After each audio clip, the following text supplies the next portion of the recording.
Hello and welcome to gradeupstudy.com। तो स्वागत है आपका आज के इस लेक्चर में। तो आज हम करेंगे सिंप्लीफिकेशन। आप काफ़ी दिनों से बोल रहे थे कि सर मैथ्स कब करवाओगे, तो लीजिए आपके लिए मैथ्स हाजिर है। ठीक है, तो आज हम करेंगे सिंप्लीफिकेशन का पार्ट नंबर फर्स्ट। ठीक है, जिसमें आपको कुछ बेसिक पढ़ाया जाएगा जो कि सिंप्लीफिकेशन में ज़रूरी है। ठीक है, और आपकी जानकारी के लिए मैं बता दूं कि सिंप्लीफिकेशन से कम 2 से लेकर 3 क्वेश्चन जो है वो एक्टिव पुलिस के एग्जाम में आते ही आते हैं। ठीक है, तो इसलिए आपने इस टॉपिक को बिल्कुल ध्यान से पढ़ना है। ठीक है, जो भी आपको यहाँ पे बताया जाएगा आपने बाकायदा उसकी प्रैक्टिस करनी है। ठीक है, और इस टॉपिक को मजबूत करना है। ठीक है, तो चलिए वीडियो को शुरू करते हैं। तो वीडियो को शुरू करने से पहले मैं आपको बता दूं कि हमारे इस प्लेटफॉर्म पे एचपी पुलिस कांस्टेबल एग्जाम के लिए संडे मॉक टेस्ट सीरीज चलाई जा रही है। ठीक है, जिसके तहत आपके हर संडे को, यानी कि जब तक आपका एग्जाम नहीं हो जाता, हर संडे को आपका मॉक टेस्ट लिया जाता है। ठीक है, और अभी तक 10+ जो है मॉक टेस्ट हो चुके हैं। तो जो मॉक टेस्ट हो चुके हैं वो भी आपको मिल जाएंगे, उसकी टेंशन आप मत लीजिएगा। ठीक है, और साथ ही साथ यहाँ पर जो है वो जनरल साइंस का एक ई बुक भी लॉन्च कर दी है, जिसमें आपको मिलेंगे 500 क्वेश्चंस प्रीवियस ईयर के, जो कि हिमाचल प्रदेश के डिफरेंट एग्जाम में पूछे जा चुके हैं। ठीक है, तो अगर आप चाहते हैं कि आपका जनरल साइंस का जो सेक्शन है वो और स्ट्रॉन्ग हो, तो उसके लिए आप इस ई बुक की तरफ विजिट कर सकते हैं। ठीक है, तो दोनों का लिंक आपको हमारे इस वीडियो का डिस्क्रिप्शन में मिल जाएगा, तो वहां पे क्लिक करके आप विजिट कर सकते हैं। तो चलिए आज की इस वीडियो को शुरू करते हैं। तो देखिए, आपने सुना होगा कि जब भी हम सिंप्लीफिकेशन की बात करते हैं तो सभी बोलते हैं बोर्ड मास रूल लगाओ, BODMAS, बोर्ड मास रूल लगाओ। लेकिन एक्चुअल में ये बोर्ड मास नहीं होता, ये होता है V बोर्ड मास। ठीक है, इन सभी का मतलब क्या होता है वो हम 1 बाय 1 पढ़ेंगे।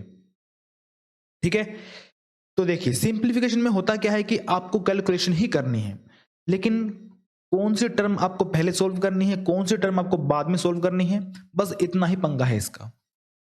ठीक है, तो कौन सी टर्म आपको पहले सोल्व करनी है, कौन सी आपको लास्ट सोल्व करनी है, उसके लिए आपको एक फॉर्मूला याद रखना है, V बोर्ड मास। ठीक है, अब इसका मतलब क्या है वो मैं आपको बता देता हूं। देखो V का मतलब क्या है। ठीक है, V का मतलब है विनकुलम बार। क्या मतलब है? विनकुलम बार। ठीक है, आपने बार देखी होगी, बार हमेशा सिर पर लगती है।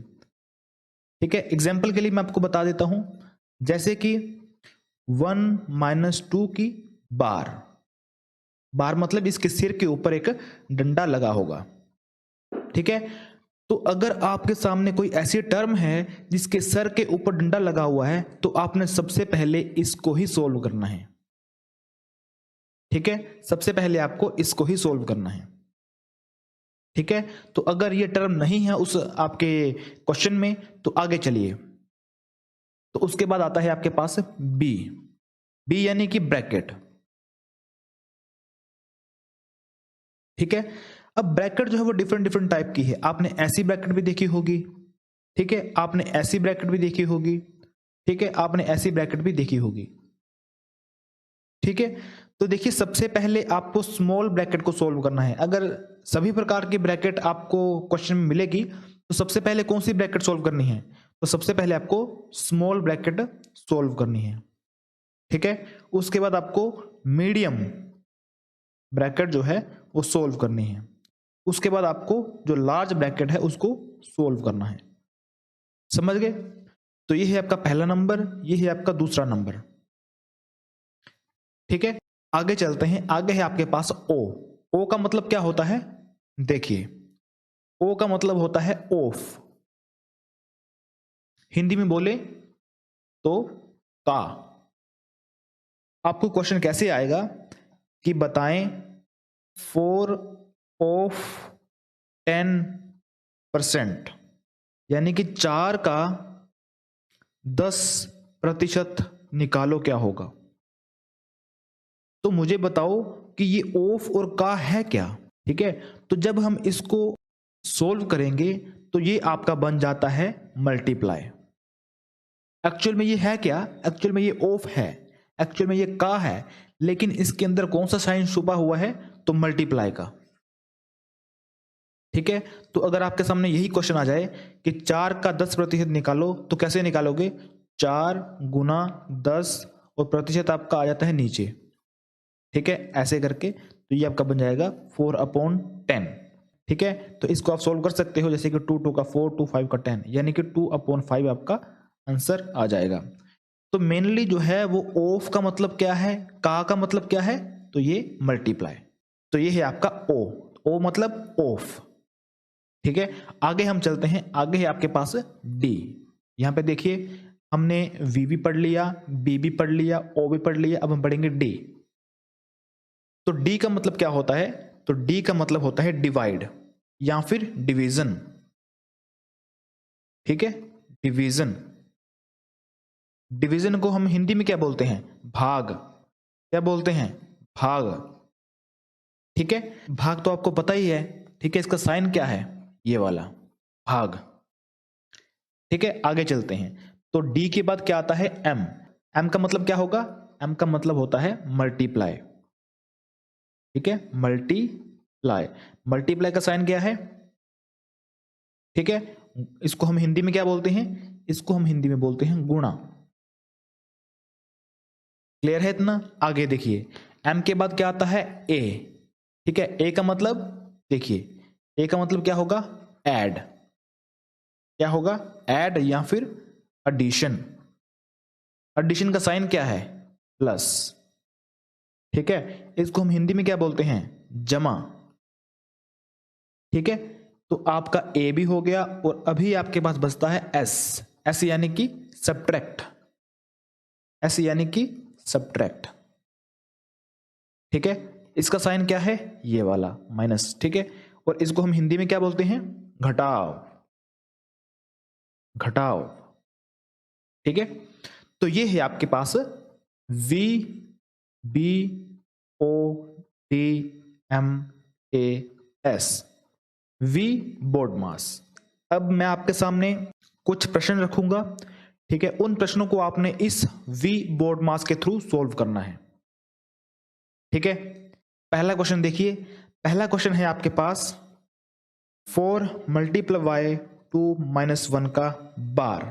तो मुझे आप बताओ कि सबसे पहले आप किसको सोल्व करोगे, पहले आप इसको सोल्व करोगे या फिर इसको सोल्व करोगे, किसको सोल्व करोगे, सबसे पहले आप बार को सोल्व करोगे। ठीक है, इसको सोल्व करोगे तो क्या बनेगा, तो 2 माइनस 1। ठीक है, तो इसको आपने सबसे पहले एज इट इज लिखना है, 4 गुना लिखा ना यहाँ पे, तो इसको आपने एज इट इज लिखना है, और 2 माइनस 1 यानी कि 1। अब आपने नेक्स्ट सोल्व करना है, जो भी यहाँ पर टर्म बचती है यानी कि गुणा बचती है, तो गुणा करके इसका आपका आंसर आ जाएगा 4। ठीक है, लेकिन यहाँ पर एक कंफ्यूजन जो है काफी सारे बच्चों में आ जाती है कि सर अगर मैं यहाँ पे ऐसे लिखूं, जैसे कि क्वेश्चन नंबर 2 है, 9 माइनस 8 माइनस 3 माइनस 1, तो मैं यहां पे अगर बार लिख दूं, तो सर मुझे बताओ कि जब हम इसको सोल्व करेंगे तो हम क्या इसको माइनस को भी साथ में लेंगे या फिर नहीं। ठीक है, यानी कि आपके माइंड में दो टाइप की जो कंफ्यूजन है वो आती है कि सर हम इसको कैसे कैसे सोल्व करें, हम इसको ऐसे सोल्व करें या फिर ऐसे सोल्व करें। आती है ऐसी कंफ्यूजन कि नहीं आती, आती है ना। तो देखो जैसे ही बार लगेगा तो उस टाइम पे आपको ये जो माइनस है ये भूल जानी है। ठीक है, बार मतलब सिर्फ इन दो संख्याओं को सोल्व करो। इसके साथ कौन सा साइन लगा हुआ है, डोंट माइंड, कुछ भी नहीं सोचना। ठीक है, बस यहां से लेके यहां तक आपको सोल्व करना है। ठीक है, यानी कि 3 माइनस 1, तो फिर क्या बनेगा, देखिए 9 माइनस 8, जो माइनस लगा है ये तो साथ में लगेगा ही, क्योंकि हम इसके बाद के टर्मों को सोल्व कर रहे हैं। तो 3 माइनस 1 मतलब 2। ठीक है, तो अब हम सोल्व करेंगे माइनस को, क्योंकि यहां पर अब माइनस ही है। ठीक है, तो माइनस है तो माइनस को ही सोल्व करेंगे अभी हम। ठीक है, तो 9 माइनस 8 यानी कि 1, यहां पे 2, तो ये आपका जाएगा -1। ठीक है, तो इसका आपने थोड़ा सा ध्यान रखना है कि यहां पर आपने कभी भी इस माइनस को इसके अंदर नहीं लेना है। ठीक है, तो इन छोटी छोटी चीजों का आपको ध्यान रखना है। ठीक है, इतना क्लियर है। चलिए अब हम थोड़ी सी प्रैक्टिस करते हैं। ठीक है, तो आपके सामने मैं एक क्वेश्चन लिखता हूं, जैसे कि देखिए क्वेश्चन नंबर फर्स्ट है आपके पास, 240 डिवाइडेड बाय 16 ऑफ 4 प्लस 2.25। तो अगर आपके सामने ऐसा क्वेश्चन आ जाएगा तो आपने सोल्व कैसे करना है? ठीक है, देखिए सिंपली आपको यहां पे VBODMAS रूल लगाना है। तो वर्ड मास रूल आपका कहां पे लगेगा? जहां पर आपके क्वेश्चन में डिफरेंट साइन लगे हुए हैं। ठीक है, डिवाइड का भी लगा हुआ है, ऑफ का भी लगा हुआ है, प्लस का भी लगा हुआ है, माइनस का भी लगा हुआ है, गुणा का भी लगा हुआ है।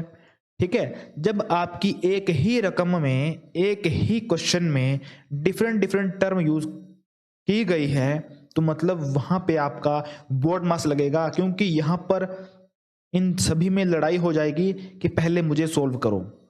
ठीक है, तो इनकी लड़ाई को सुलझाने के लिए एक रूल बनाया गया जिसका नाम है वी बोर्ड मास रूल। यानी कि अगर सबसे पहले ब्रैकेट लगी होगी किसी टर्म पे तो सबसे पहले आपको ब्रैकेट ही सोल्व करनी है, बाकी किसी भी टर्म को नहीं हिलाना है। ठीक है, उसके बाद नंबर आएगा ब्रैकेट का, उसके बाद नंबर आएगा ऑफ का, उसके बाद नंबर आएगा डिवाइड का, उसके बाद नंबर आएगा मल्टीप्लाई का, उसके बाद नंबर आएगा ऐड का, उसके बाद नंबर आएगा सब्ट्रैक्ट का। ठीक है, तो इसीलिए आपको वर्ड मास रूल लगाना है। अब देखो यहां पे, तो यहां पे डिवाइड भी है, ऑफ भी है, ठीक है, और प्लस भी है। तो अब मुझे बताओ कि यहां पर कौन सी टर्म सबसे पहले सोल्व होगी? अब देखो यहां पे क्या है, v है, v लिखा हुआ है ना, यानी कि बार। तो यहां पे बार तो है नहीं, यानी कि इसको स्किप करो। आगे क्या है, b, यानी कि ब्रैकेट। यहां पे ब्रैकेट तो है नहीं, स्किप करो। आगे क्या है, ऑफ, तो यहां पे ऑफ है। ठीक है, यानी कि सबसे पहले आपको ये टर्म सोल्व करनी पड़ेगी। समझ रहे हो? तो कैसे सोल्व करेंगे? तो इसको ही सोल्व करना है, बाकी आपको एज इट इज लिखनी है। तो एज इट इज यानी कि 240, ठीक है, डिवाइडेड बाय, अब इसको सोल्व करना है, यानी कि 16 ऑफ आपका चेंज हो जाता है मल्टीप्लाई में, 4 एज इट इज आपका 4 यहाँ पे हम लिख सकते हैं। ठीक है, 4 एज इट इज 4 ही लिखेंगे हम यहाँ पे। आगे क्या है, प्लस है, और आगे क्या है 2.25। अब आपको ये सोल्व करना है। ठीक है, तो क्या बनेगा, 16 4 का 64 बन जाएगा। तो 64 आपका यहाँ पे आ जाएगा। ठीक है, अब आपकी जो मेन टर्म बनती है वो ये बनती है 240 डिवाइडेड बाय 64 प्लस 2.25, यानी कि जो आपका ऑफ है उसको हमने सोल्व यहाँ पे कर लिया है। अब ऑफ के बाद किसकी बारी आती है, डी, यानी कि डिवाइड। यानी कि अब आपको प्लस नहीं करना है, अब आपको पहले डिवाइड करना है। ठीक है, तो जब हम 240 को डिवाइड करेंगे 64 के साथ तब क्या आएगा, बताएं क्या आएगा? तो जब आप 240 को डिवाइड करेंगे 64 के साथ तब आपका क्या आएगा, ये आपको एज इट इज लिखना है। ठीक है, तो जब हम इसको सोल्व करेंगे तब आपके पास आएगा 30/8। देखो कैलकुलेशन तो आपको करने आने ही चाहिए। अगर आपको कैलकुलेशन करने नहीं आएगी ना, यानी कि ये सब सीखने का फिर कोई फायदा नहीं है। ठीक है, कैलकुलेशन करना आपको आनी चाहिए। ठीक है, 240/64 अगर मैंने 30/8 लिखा है तो कैसे आया है ये आपको पता होना चाहिए। ठीक है, तो 30/8 आपका यहां पे इसको डिवाइड करके आया है, साथ में क्या है प्लस 2.25। ठीक है, तो जब हम इसको सोल्व करेंगे तो ये आपका बन जाएगा 3.75, फिर उसके बाद क्या है प्लस 2.25। अब आपको लास्ट में क्या करना है, अब देखो डिवाइड आपका हो गया, मल्टीप्लाई, मल्टीप्लाई तो यहां पे है नहीं। ठीक है, उसके बाद क्या है ऐड, अब आपको ऐड करना पड़ेगा।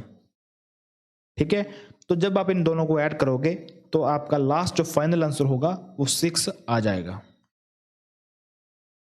ठीक है, तो इस टाइप से आपको नंबर वाइज सोल्व करना है, यानी कि पहला अगर बार लगा है तो बार को ही सोल्व करना है, उसके बाद अगर ब्रैकेट लगी है तो ब्रैकेट को ही सोल्व करना है, उसके बाद अगर ऑफ लिखा है यानी कि का लिखा है, ठीक है, ऑफ को हम क्या बोलेंगे, का बोलेंगे हिंदी में। ठीक है, अगर का लिखा है तो का को सोल्व करेंगे, डी यानी कि डिवाइड लिखा है तो डिवाइड को सोल्व करेंगे, एम यानी कि मल्टीप्लाई लिखा है तो मल्टीप्लाई को सोल्व करेंगे, ए यानी कि ऐड लिखा है यानी कि प्लस लिखा है तो प्लस को सोल्व करेंगे, अगर एस यानी कि सब्ट्रैक्ट लिखा है तो सब्ट्रैक्ट को ही सोल्व करेंगे। ठीक है, तो इस तरह से आपको बोर्ड मास यानी कि we BODMAS rule apply करना है। ठीक है, बाकी प्रैक्टिस के लिए मुझे लगता है कि आप सभी ने बुक्स ली है, ठीक है। आप मुझे बताइएगा कि आपने बुक्स ली है या फिर नहीं ली है, नहीं तो मैं आपको प्रैक्टिस के लिए जो है वो क्वेश्चन दे दूंगा। तो फिलहाल मैं आपको कुछ क्वेश्चन जो है वो प्रैक्टिस के लिए देता हूं, उनकी प्रैक्टिस आपको करनी है और उनका आंसर मुझे कमेंट सेक्शन में बताना है। कमेंट सेक्शन में मुझे अपने आंसर बताना है ताकि मुझे पता लगे कि आपका जो आंसर है वो सही आ रहा है या फिर नहीं आ रहा है। अगर आपका आंसर सही आ रहा है यानी कि मेरा पढ़ाया हुआ आपको समझ आ रहा है, अगर नहीं आ रहा है यानी कि फिर कोई फायदा नहीं है, ठीक है ना। चलिए, तो होमवर्क के लिए मैं आपको क्वेश्चन दे देता हूं। तो पहला क्वेश्चन आप लिखिए। पहला क्वेश्चन जो है वो आपके होमवर्क के लिए है 6 multiple by 12 plus 8 multiple by 11 minus 48 divided by 6, ठीक है। इसको सोल्व करिए। एक क्वेश्चन और लिखिए, question number 2 144 divided by 8 of 1/2 minus 4/5 multiple bye 3/2 multiple bye 5/6, ठीक है। इनको आप सोल्व करिए और रूल कौन सा लगाना है, VBODMAS, ठीक है। इन दोनों क्वेश्चंस का आपने मुझे आंसर बताना है, ठीक है। और इसका जो सेकंड पार्ट आएगा उसमें हम कुछ और यानी कि थोड़ा सा एडवांस पढ़ेंगे क्योंकि वहां से क्वेश्चन आते हैं, ठीक है। एक क्वेश्चन आपका यहां से आ जाएगा, बोर्ड मार्क्स का आपने यूज करना है, और एक जो हम नेक्स्ट पार्ट में पढ़ेंगे वहां पे हम देखेंगे कि वहां से भी एक क्वेश्चन आता है, ठीक है। तो चलिए, आज की वीडियो यही तक थी। तो वीडियो अगर आपको अच्छी लगती है तो अब मुझे लगता है कि बोलने की जरूरत नहीं है, मैं बार बार बोलता रहता हूं कि वीडियो को लाइक करें, शेयर करें। तो मुझे लगता है कि ये आपका अभी एक ड्यूटी बन जाती है कि अगर इतना कुछ हमें, ठीक है, प्रोवाइड हो रहा है तो आपका काम बनता है कि हम इस वीडियो को लाइक करें, शेयर करें, और चैनल को तो आपने सब्सक्राइब कर ही लिया होगा, ठीक है। तो चलिए फिर मिलते हैं नेक्स्ट वीडियो में, तब तक के लिए जय हिंद।